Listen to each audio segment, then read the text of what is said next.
خالی از تو، رفتی تو واسه همیشه، رفتی و نبودن تو هنوز باورم نمیشه.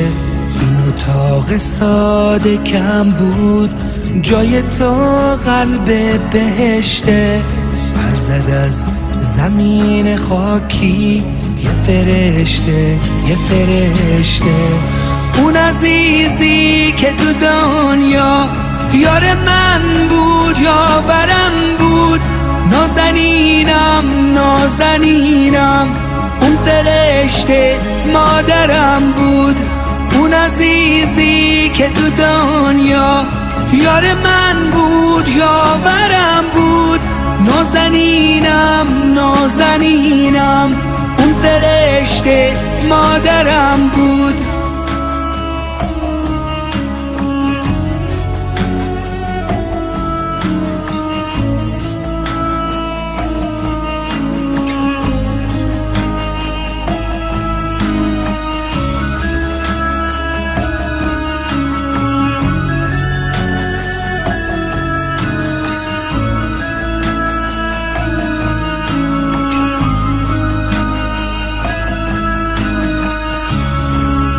خوشبختم که سالها روزگاری با تو داشتم، یادمه که با چه شوقی سر رو شونه هات میذاشتم.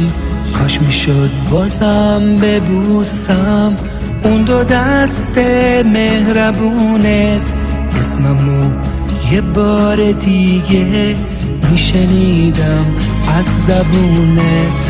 عشقامو تو پاک میکردی، کاش برای بار آخر من صدات میزدم و باز تو میگفتی جان مادر.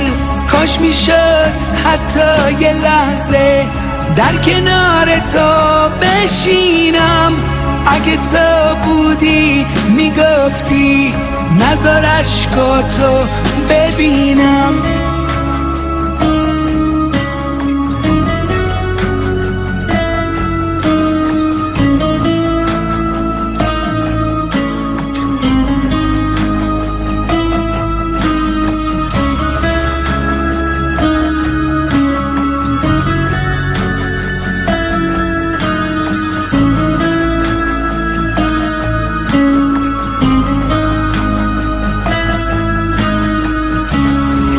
خدای مهربونم، واسه تو رسیده مهمون، از دلم هرگز نمیره، گرچه هست از دید پنهون، توی قلب من میمونه تا ابد.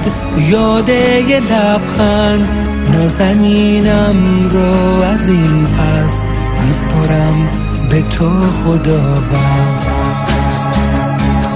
اون عزیزی که تو دنیا یار من بود، یاورم بود، نازنینم نازنینم، اون فرشته مادرم بود.